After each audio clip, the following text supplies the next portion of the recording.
Good morning, everyone, and welcome back to the channel. My name is Patrick, and with me today is my wife, Jessica. She's right over here. We are both swinging the Deus 2 this morning. We also have the doggy with us. He's in the truck, though, hanging out. It's a little chilly this morning, but I just got a good signal. Sorry about the wind.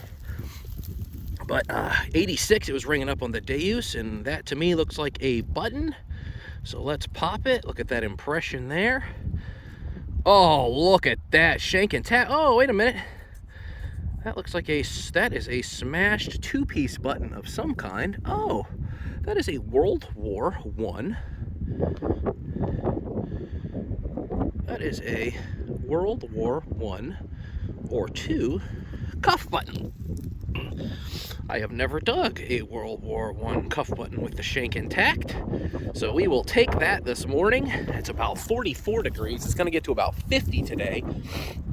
We're digging here at this old 1791 house. It had some renovations done in 1820. We have found a few things here. The owners want to keep everything, so they will be super excited with a World War I or II button. It shows that the family that lived here definitely served in the military. So, awesome. America. Let's get on with it. All right.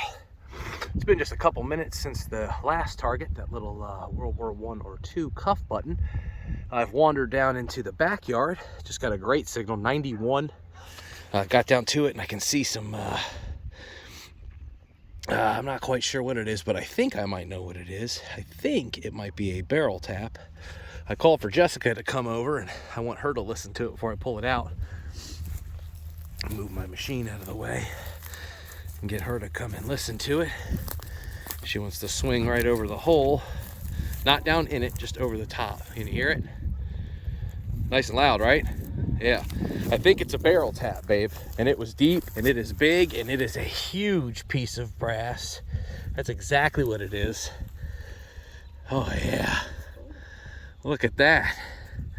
That is an old barrel tap. Look at that. Look, the lever still moves. I think it's a barrel tap. Actually, no, that's just a faucet. But that's an old faucet, not a barrel tap. Still, that's a huge old piece of brass. And look, fresh out the ground, and that nut still turns. Ha! That's awesome, isn't it, babe? That's really cool. That gave such a great sound. That almost sounded like a Civil War belt buckle. Super bing, bing, bing. But I was like, man, that's only got to be an inch deep. I mean, no, almost a foot deep. That was a big hole. A lot of dirt had to come out. I had to widen the hole a lot because I didn't want to pry on it because it's brass. But yeah, they'll love to see that. That's some history of the old house. And look how far it is from where the house was. That the house you can see right there was built in 1791. It's crazy. We are way out in Hague, Virginia, near right on the border of Kinsale. So very historic area. The house is historic as well. So don't try to find it and come knocking. I'm just kidding. Come on, babe. You gonna swing? Right here. Oh, she has a signal nearby, so we'll see what that is, and you might see us in a second. All right, well, we just got this out. This hole was a 92 and tight, and it was sounded pretty good, but we have no idea what it is. It's definitely brass. It's definitely solid. It's definitely heavy. I swear that I recognize the fact that there's slits on the bottom of it. But if anybody knows what that is, please comment below. It would be great to find out what it is. I mean, that is hefty, hefty, hefty. Of course, it will stay here with this property. But if we can figure out what it is, we could tell them. It obviously had some iron in it. But yeah, it's pretty cool. Bella, their family dog, has just come down to see us. So might see her on video. But we still got a lot of field to go. I don't think we've only covered back here a couple times, and we already found a few targets back here. So mostly trash, but still, it's a beautiful day to be outside. Soon we'll go back to the truck and check on the doggy. But yeah, so if you know what that is, let me know. I have no idea. I swear I've seen that though. Holy cow, guys, you've missed something but I'm here, so you don't miss it now. Jessica has finished detecting. She said her back hurts. She's done. It's too cold. Mooch has finished detecting because he's too little to hold a detector. He never started. But right here, I have gotten into a very early pit.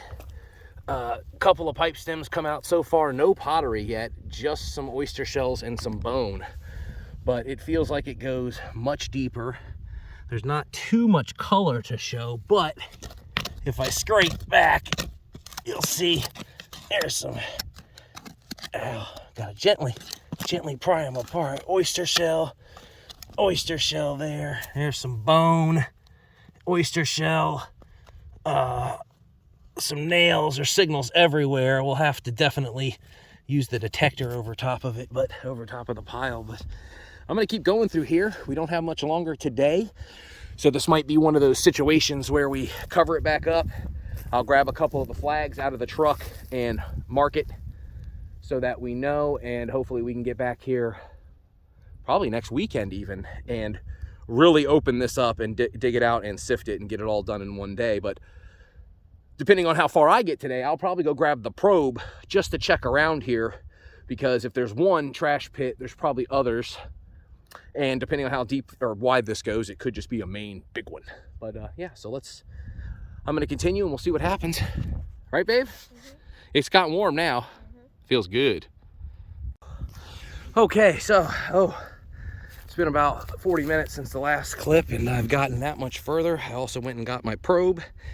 It seems to be at least 2.5 to 3 feet deep. It only goes about 6 inches deeper than what I've got it.